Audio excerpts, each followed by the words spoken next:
Hello दोस्तों, good evening to all of you my all dear friends. Today मैं बात करूंगा यूपी स्कॉलरशिप की। ठीक है दोस्त, तो यूपी स्कॉलरशिप समाज कल्याण विभाग का नोटिस जारी किया गया है। जो पेंडिंग के छात्र हैं या फिर जिनका करेक्शन करना है, सब्जेक्ट है, वो सारी चीज मैं आपको इस वीडियो में बताऊंगा। ठीक है दोस्त, ये वीडियो आपके लिए बहुत बहुत इंपॉर्टेंट दोस्त है, तो इसको जो है आप जरूर देखें। ठीक है, अगर आपको स्कॉलरशिप लेनी है तो। और लास्ट डेट अगर बता दूं ना, ये जो नोटिफिकेशन है, ये अगर आप ये 25 फरवरी से पहले ना किए तो फिर ये भी चला जाएगा दोस्तों। 25 फरवरी से पहले आपको सारा सब कुछ करना है जो मैं इस वीडियो में बताऊं।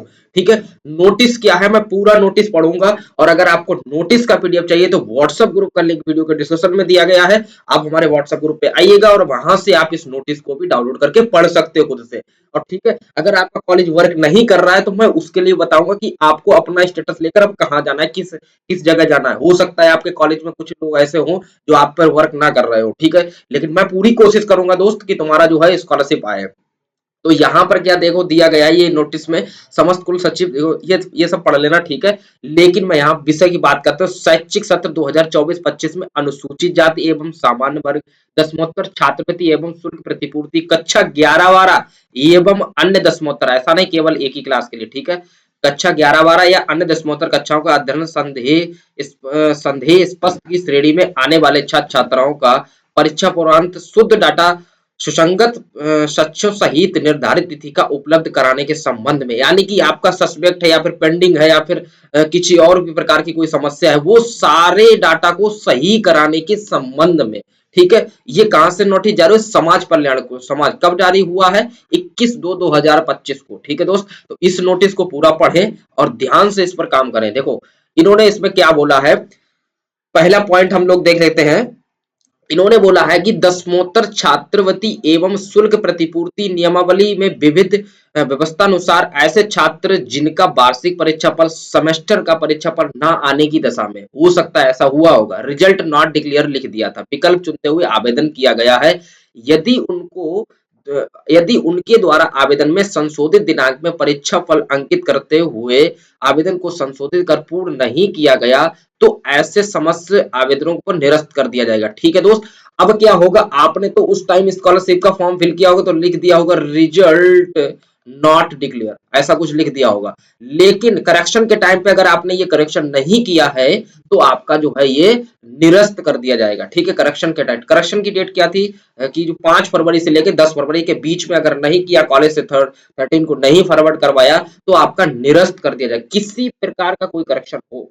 लेकिन क्या अब दोबारा करेक्शन हो सकता है? हाँ, अभी बताऊंगा, ध्यान से समझो, पूरा वीडियो देखोगे तभी समझ में आएगा। और ये वीडियो अगर अच्छा लगता है प्लीज दोस्त चैनल को सब्सक्राइब कर लो और बेल आइकन प्रेस कर लो। यूपी स्कॉलरशिप की सारी इंफॉर्मेशन हमारे यहाँ से आपको सबसे पहले प्राप्त होगी।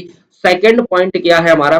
सेकंड पॉइंट लिखा है ऑनलाइन डाटा में डाटा विवरण त्रुटिपूर्ण संदिग्ध अंकित करने वाले या विगत वर्ष का वार्षिक परीक्षाफल प्राप्त पूर्णांक गलत अंकित करने वाले छात्र छात्राओं दशमोत्तर छात्रवृत्ति एवं शुल्क पूर्ति को हेतु अपात्र होंगे। अगर आपने क्या कर दिया है, अपना परीक्षा फल मान लीजिए गलत फिल कर दिया, पूर्णांक या प्राप्तांक, मान लीजिए आपका पूर्णांक 500 का था, भर दिया 600, ये सारी चीजें आपने भर दी और अगर आपने करेक्शन नहीं किया था और अभी भी करेक्शन नहीं करोगे, स्कॉलरशिप नहीं मिलेगी, बेशक आपका क्यों ना पेंडिंग शो कर रहा हो, वो भी रिजेक्ट कर दिया जाएगा। ठीक है दोस्त, अभी और भी पॉइंट हैं, फीस वाले भी अभी ध्यान से समझेंगे। ठीक है, एक दो बच्चे हमारे कॉलेज की में जिन्होंने फीस गलत भर दी थी, वो लोग इसको देखेंगे तभी सही होगा, अदरवाइज उनका भी स्कॉलरशिप नहीं आएगा। तो ये अगर पॉइंट आपने पढ़ लिया, ये अगर नोटिस के अनुसार आप चल गए, 100% है आपका स्कॉलरशिप आ जाएगा, अदरवाइज आपका स्कॉलरशिप नहीं आएगा। तो ध्यान समझिएगा, निजी विश्वविद्यालय या शिक्षण संस्थानों में क्या है, प्रबंधीय कोटा सीट स्टाफ प्रवेश सीट के सापेक्ष प्रशिक्षित छात्र छात्राओं द्वारा दावा किए गए शुल्क प्रतिपूर्ति अनुमान्य होगा। ठीक है, जैसे क्या होता है, कुछ प्राइवेट कॉलेज क्या करते हैं कि मान लीजिए फीस तो उनकी 50,000 है, लेकिन वो क्या करते हैं, मैनेजमेंट कोटा से बच्चों को सीट देते हैं लेते हैं पर 70,000, और आपने क्या कर दिया, उसी जब स्कॉलरशिप का फॉर्म फिल कर रहे हैं तो आपने 70,000 ही फिल कर दिया। ऐसा नहीं है, गवर्नमेंट जो फीस बोलती है अगर आपने वही फीस डालेंगे, ठीक है, वही फीस पड़ी होनी चाहिए तभी आपको स्कॉलरशिप मिलेगा। तो खास तौर सुन लीजिए, मेन बात यह है, तो कॉलेज से पता करिए कॉलेज की फीस कितनी है। जैसे मान लीजिए कॉलेज की फीस है 1,20,000, ठीक है, तो आपको यही फिल करनी है। अगर आपने फिल कर दी 75,000 या फिर आपने फिल कर दी 90,000 या फिर आपने कर दी 3 लाख, आप जो है अपात्र हो जाएंगे। आपका स्कॉलरशिप का फॉर्म क्या कर दिया जाएगा, कैंसिल कर दिया जाएगा और आपको स्कॉलरशिप भी नहीं मिलेगी। तो ये काम आपको करना है। अभी डेट भी बताऊंगा दोस्त, टेंशन ना लो किस डेट तक आपको ये कार्य करना है। चौथा पॉइंट हम लोग पढ़ लेते हैं। ये पॉइंट सबसे इंपॉर्टेंट है, खासतौर एससी और जनरल कैटेगरी के छात्रों के लिए।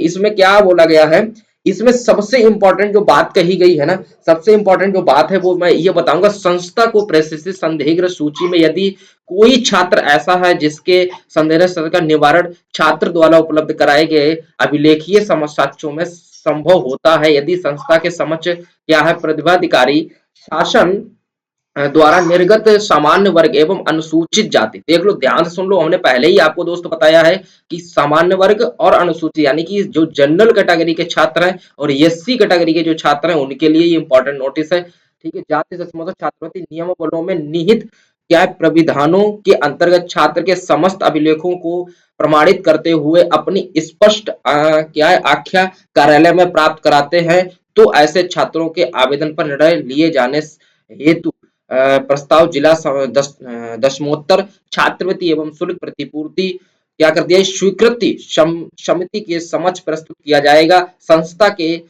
संस्तुति के आधार पर यदि किसी अपात्र छात्राओं का छात्रवृत्ति एवं शुल्क प्रतिपूर्ति की धनराशि का भुगतान हो जाता है तो इस क्या लिखा, इस हेतु संस्था को पूर्ण उत्तरदायी मानते हुए शिक्षण संस्थान के खिलाफ दंडात्मक विविध कार्रवाई की जाएगी। तो इसका मतलब क्या है, इस पूरे की थोड़ी बड़ा खतरनाक हिंदी लिखते हैं ये लोग। ठीक है, तो मैं बता दूं ना इसका मतलब क्या है, मैं बताता हूं, ध्यान से समझना इसका मतलब क्या है। अगर आपके कभी बार क्या होता है ना, एफडब्ल्यू वाले भी स्कॉलरशिप भर देते हैं और संस्था नहीं देख पाती है, एफडब्ल्यू वाले भी भर देते हैं और इसके बाद संस्था नहीं देख पाती है और फॉरवर्ड कर देती है, तो इसमें संस्था की गलती मानी जाएगी, स्टूडेंट की गलती नहीं है।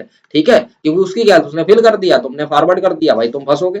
या फिर किसी भी पेरेंट्स का इनकम नहीं लगाया, हो सकता है काफी छात्र ऐसे भी हों, तो ऐसा अगर किसी ने भी किया है तो उसके साथ भी यही चीज की जाएगी। इसके बाद अगला पॉइंट मैं देखता हूं, इन्होंने क्या बोला है कि छात्र छात्रों द्वारा प्रस्तुत प्रार्थना पत्र। अब जैसे कि मान लीजिए मेरे स्टेटस में लिख के आ रहा है सस्पेक्ट एज या फिर मार्क्स मिसमैच, या फिर लिख के आ रहा है मान लीजिए सस्पेक्ट लिख के आ रहा है, इसके बाद लिख के आ रहा है roll number not match, enrolment number not match, इन सब के लिए मुझे क्या करना पड़ेगा, इन सब के लिए मुझे एक प्रस्तुत प्रार्थना पत्र देना पड़ेगा। इसके बाद छात्रवृत्ति ऑनलाइन आवेदन पत्र की छात्र यानी जो मैंने फाइनल प्रिंट निकाला है, फाइनल प्रिंट कैसे निकालेंगे इसका वीडियो मैंने पहले ही बना दिया, उसको देखिएगा। इसके बाद क्या करना है, छात्रवृत्ति ऑनलाइन में प्रथम सेमेस्टर की प्रतिपूर्ति, यानी इससे पहले जैसे मान लीजिए मैंने थर्ड सेमेस्टर किया हुआ, ठीक, तो थर्ड सेमेस्टर या फोर्थ सेमेस्टर दोनों की मार्कशीट का फोटोकॉपी कराना, या फिर 12th का किया हुआ, 12th से हमने एडमिशन लिया था तो 12th की मार्कशीट लेकर और अपना करंट स्टेटस लेकर प्रार्थना पत्र में लिखना है कि हमारी ये समस्या डुप्लीकेट इनकम आ रहा है। बहुत सारे स्टेटस में शो कर रहा है डुप्लीकेट इनकम, ए सब्जेक्ट, ये सारी चीजें शो कर रही हैं। इन सभी को जो मैंने पॉइंट अभी बताया, इन सभी को लेकर और करंट स्टेटस और फाइनल प्रिंट लेकर अपना क्या है अपने कॉलेज में जमा करना है। इसके बाद क्या बोला गया, संदिग्ध में समस्त छायापूर्ति यानी सभी की फोटोकॉपी, जितने भी डॉक्यूमेंट्स हैं उन सभी की फोटोकॉपी लेकर अपने कॉलेज में जमा करना है। अच्छा, ये कार्य करना कब तक है ये भी बात मैं बता दूं। देखो इसमें लिखा है छात्र छात्रा के रजिस्ट्रेशन नंबर, छात्र का नाम, पिता का नाम, ठीक है, क्या समस्या है वो सारी चीज देखो ऐसे ही लेके जाना है। ठीक है दोस्त, इसमें इन्होंने देखो साफ साफ बोला है, अतः आपके शिक्षण संस्थान में अंतर्गत विभिन्न कारणों से संदेह स्पष्ट की श्रेणी में आने वाले छात्र छात्रों का डाटा एक्सेल सीट में प्राप्त के साथ क्या करना है, संलग्न कर इस निर्देश के साथ प्रेषित करना है। ठीक है, कहां पर ये काम कौन करेगा, आपका कॉलेज करेगा। सूची में सम्मिलित समस्त छात्रों के क्या है वर्गवार अलग अलग सूची अनिवार्य रूप से, जैसे मान लीजिए एससी की अलग बनेगी, एसटी की अलग बनेगी, ओबीसी की अलग बनेगी, जनरल की अलग बनेगी, माइनॉरिटी की अलग बनेगी, सभी सभी की जो सीट बनेगी ना वो अलग अलग बनेगी। छात्र से आवश्यक अभिलेख प्राप्त कर निवारण हेतु संलग्न निर्धारित प्रारूप में सुसंगत अभिलेखीय साक्ष्यों सहित सूचना कब तक, ये भी देखो उन्होंने डेट बता दी है।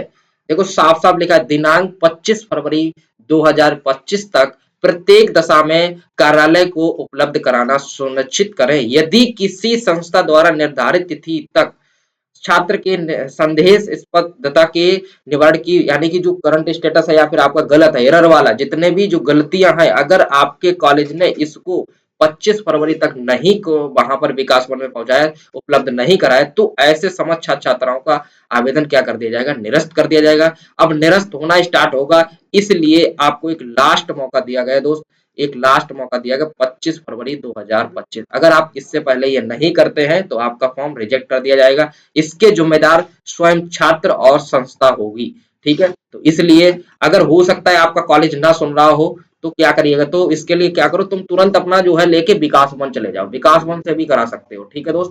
विकास भवन तुरंत तुरंत कर देगा। अगर वहां से और कुछ छात्र बोल रहे हैं कि पेंडिंग वाला क्या करूं, पेंडिंग वाला कुछ नहीं करना है। पेंडिंग वाले जिनका पेंडिंग आ रहा है उनको कुछ करना ही नहीं, बस इतना देखना है। एक चीज मैं दिखा देता हूँ यहाँ पर, ये चीज बस देखनी है कि यार ये चीज मेरी सही है या नहीं। अगर ये चीज नहीं सही है, जैसे कि मैं इनका देखता हूँ, एक मिनट, हाँ यहाँ पर देखिएगा, आपको सबसे पहले अपना ये सारी चीज ओबीसी ये सब देख लेना है, ठीक है। जन्म तिथि, डेट ऑफ बर्थ, ये तो सब सही होगा। फॉरवर्ड, अगर ऐसा कुछ शो कर रहा है फिर तो टेंशन फ्री हो जाओ, स्कॉलरशिप आना 100% है। इसके अलावा अगर और कुछ शो कर रहा है, मान लीजिए पेंडिंग शो कर रहा है, तो आपको क्या करना है, बस इतना देखना है पेंडिंग वालों की, क्या मेरे मार्क्स प्लस अटेंडेंस ये चीज सही है। अगर उनकी ये चीज सही है तो कुछ नहीं करना है, बिल्कुल सब कुछ ओके है दोस्त, ठीक है। बस स्कॉलरशिप आने का इंतजार करो। अच्छा कब तक आएगी स्कॉलरशिप, भैया 5 मार्च के बाद स्कॉलरशिप आना स्टार्ट हो जाएगी, ठीक है दोस्त। तो आई होप आप लोग समझ गए होंगे कि आपके स्टेटस में किसी प्रकार का कोई भी संशोधन करना है, कोई भी प्रॉब्लम है, अब केवल स्टेटस देखना है।